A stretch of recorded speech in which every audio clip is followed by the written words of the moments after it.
So hello guys, welcome back नहीं मतलब welcome to my video. तो तुम लोग देख रहे हो डीएवी सन, और आज मैं तुम लोग को समझाने वाला हूँ V and R world class seventh. गौर फरमाना, डीएवी की क्लास सेवेंथ की हिस्ट्री के चैप्टर नंबर 9, जो कि है मिडिवल पीरियड। तो तुम यहाँ पे देख सकते हो अपना सारा का सारा अपना कंटेंट वगैरह। ये पीडीएफ है, मैं तुम्हें बता दूंगा कि पीडीएफ कहाँ से मिली है।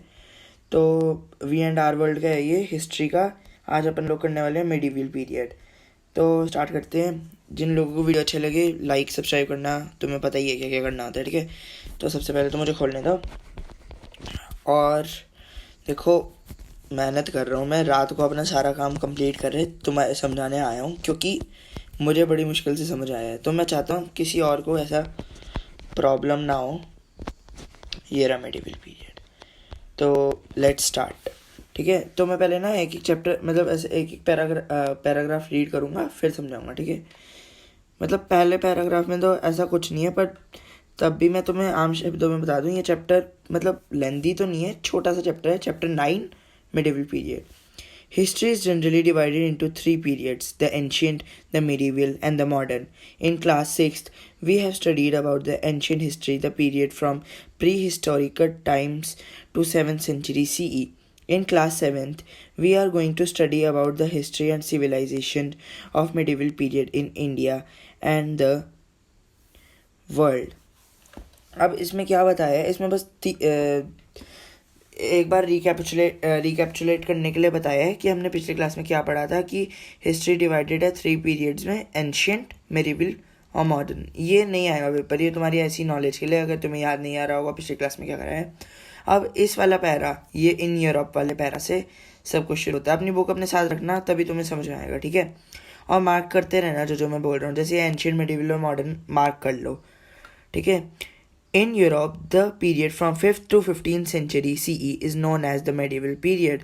In India, the period from 8th to 18th century CE marks the beginning of the and the end of the medieval period.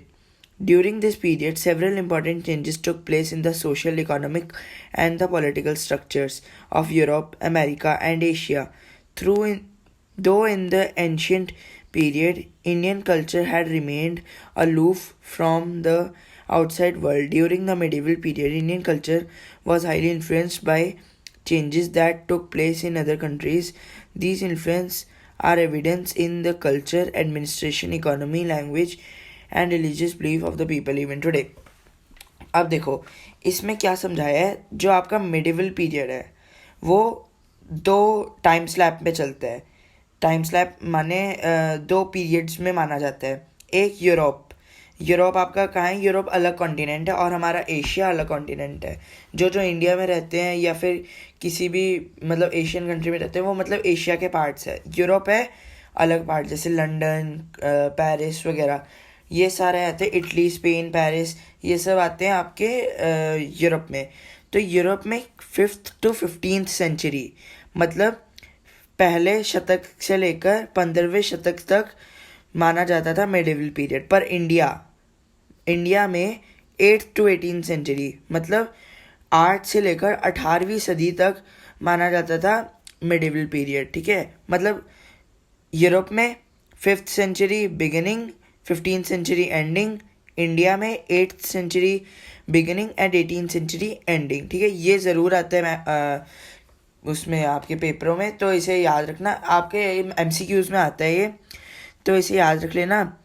और तो हाँ, और इसमें जो आपकी लास्ट लाइन है, these influences are evident in the culture, administration, economy, language and religious beliefs of the people even today. ये line आप थोड़ा मतलब याद रखें, ये भी आती रहती है कि मतलब क्वेश्चन आ जाता है कि आपका जब मिडिवल पीरियड स्टार्ट और एंडिंग हुई थी तो उसमें मतलब क्या चेंजेस टुक हुए थे, तो इसमें से आता है, ठीक है। अब फर्स्ट 2 पैराग्राफ में आपको क्या समझना है पहले ये बता दूँ। बस इसमें मेन चीज़ मैं बताऊँ तो पता है क्या है, जिसमें मार्क्स आपको दिए जाते हैं, क्वेश्चन आते हैं कि यूरोप में कितने से लेकर कितने तक मिडिवल पीरियड होता है और इंडिया में कितने से लेकर कितने तक होता है। यूरोप में 5th to 15th और इंडिया में 8th to 18th, ठीक है।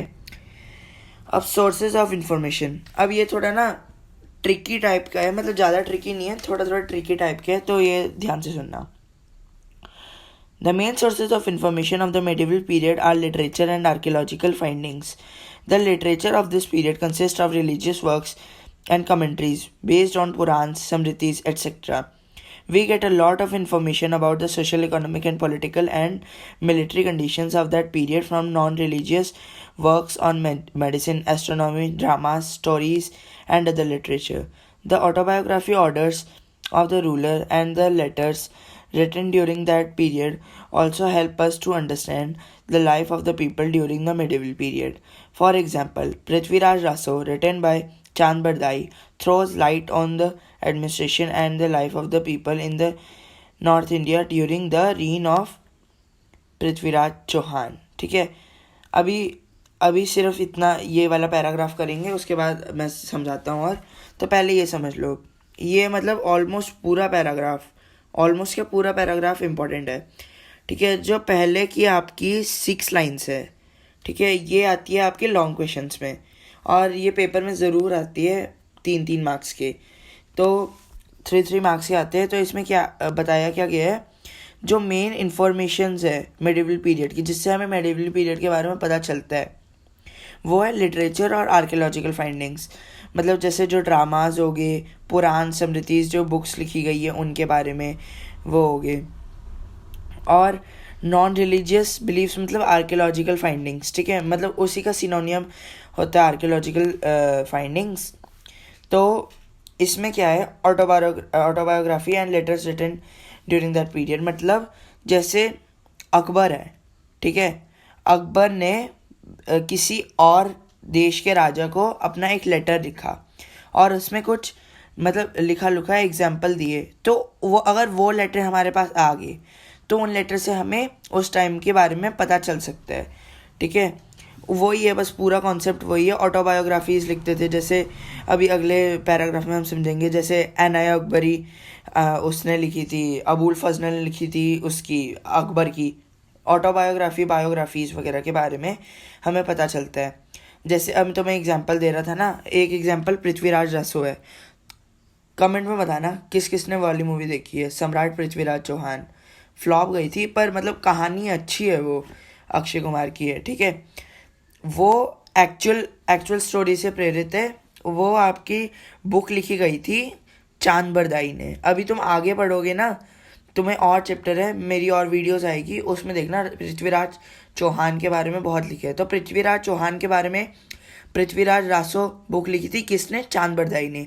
ये हमेशा MCQ में आता है, 2-2 मार्क्स के क्वेश्चन में 2 क्वेश्चन आते हैं. पृथ्वीराज रासो किसके बारे में लिखी थी, पृथ्वीराज चौहान के बारे में, और किसने लिखी थी, चांद बरदाई ने. ठीक है, अब ये हो गया पैराग्राफ. अब अगला paragraph. Muslim rulers encouraged the writing of historical accounts. The well-known works of history of this period are Tahqiq-e-Hind, Al-Biruni, An-i Akbari, Abul Fazl, etc., which were written mainly in Persian. The travel accounts of foreign visitors like Ibn Battuta, Marco Polo, and Bernier are also important sources of information about that time. अब ये भी same है. ठीक है, ये वाला paragraph जो है, ये वाला मुस्लिम से लेकर टाइम तक का जो ये पैराग्राफ है, ये एकदम सेम है. मैंने तुम्हें बता दिया है कि वो अपनी बायोग्राफीज लिखवाते थे, जिसकी वजह से हमें और हिस्टोरिकल अकाउंट्स के बारे में पता लगता था. बस इसमें ना ज़्यादा कुछ नहीं आता, बस इसमें ये पूछ लेते हैं कि आपका एना अकबरी है जो, ये किसने लिखी है. ठीक है, वो आपको ब्रैकेट में दे रखा है, अबूल फजल ने लिखी है. ठीक है, ये आपका मैच द फॉलोइंग में आता है, मतलब MCQ लगा लो एक टाइप का, उसमें आ जाता है. ठीक है, तो अब आगे करते हैं. The significant achievement of this period was the popularity और availability of the paper which encourage the writing records. Rulers, temples and monasteries collected these manuscripts which are major sources of information about this period. ठीक है, हम इस paragraph में क्या बताया है, इस पैराग्राफ में है कि मतलब मेन चीज़ इसमें भी ज़्यादा कुछ नहीं है, इसमें बस ये है the significant achievement of this period. ये याद रखना, सिग्निफिकेंट अचीवमेंट. ये जो है सिग्निफिकेंट अचीवमेंट है वो पेपर है, पर तुम ऐसे मतलब सिंपल पेपर नहीं लिख सकते, वो तुम्हारा मार्क्स कटेगा, ठीक है। तुम्हें क्या लिखना है, popularity and availability of paper, क्योंकि पेपर तो कब का बन गया था, पर उसकी जो पॉपुलैरिटी थी, उसकी जो अवेलेबिलिटी थी, मतलब अगर तुम्हारे पास कोई चीज़ है वो आज के टाइम पे बहुत कम मिल रही है, पर 2 साल बाद वो कुछ ज़्यादा मतलब ठीक ठाक अमाउंट में बिकने लग गई, तो वो हो जाती है आपकी अवेलेबिलिटी। और पॉपुलैरिटी मतलब मशहूर होना। तो popularity and availability of the paper तुम्हें लिखना सिग्निफिकेंट अचीवमेंट इस मिडिवल पीरियड की, ठीक है। Rulers temples and monasteries collected these manuscript which are the major source of information. ये मैंने तुम्हें बता दिया है कि ये रूलर्स और टेम्पल्स ये सब मतलब कलेक्ट करते रहते थे, जो हमें आजकल मैन्युस्क्रिप्ट्स मिलती है वो इन्हीं के बारे में मिलती है, ठीक है। Historical records of that period exist in a variety of languages.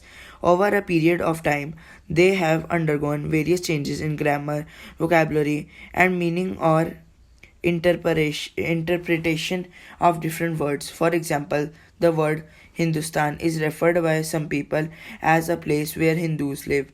But today, many people take an exception to the word and want to refer to it as India only. According to our constitution, the name of our country is India, that is Bharat. Hence, terms that are used in different contexts at different times take into account the cultural, social and political condition. देखो ये जो paragraph है ना, बड़ा तो बहुत है, इसमें से आएगा कुछ भी नहीं, ठीक है, कुछ भी नहीं आएगा इसमें से। बस मैं तुम्हें समझा देता हूँ। इसमें बस ये बताया कि वोकैबुलरी और ग्रामर दिन प्रतिदिन सदी से सदी चेंज होती रहती है, पीढ़ी से पीढ़ी चेंज होती रहती है। जैसे कई लोग पहले हमारे देश को, जो कि इंडिया है, दैट इज़ भारत, उसे कहते थे हिंदुस्तान की, जहाँ पर हिंदूज रहते हैं, पर अब लोग कहते हैं कि इसे इंडिया दैट इज़ भारत बोलना चाहिए। और हमारे कॉन्स्टिट्यूशन में भी यही लिखा है, जो कि कॉन्स्टिट्यूएंट असेंबली ने बनाया है। अभी मैं ज़्यादा नहीं बताऊंगा क्योंकि वो तो सिविक्स के अंदर आ जाएगा, ठीक है। तो आगे शुरू करते हैं। तो इसमें बस यही बताया कि पीढ़ी से पीढ़ी ऐसे मतलब आपकी वोकैबुलरी और ग्रामर चेंज होते रहते हैं, ठीक है। ये ना पहले डू यू नो देख लो, ये डू यू नो आते रहते हैं। The national and state government keep the records, documents and manuscripts in the archives. The National Archives of India is located in New Delhi. ये जो लास्ट लाइन है, The National Archives of India is located in New Delhi, ये MCQs में आता है पक्का। जो भी मैंने MCQs वाले बताए हैं ना, वो पक्का MCQs में आएंगे, देख लेना। 100 में से 95% आएंगे वो, ठीक है। तो ये अगला पैराग्राफ शुरू करते हैं।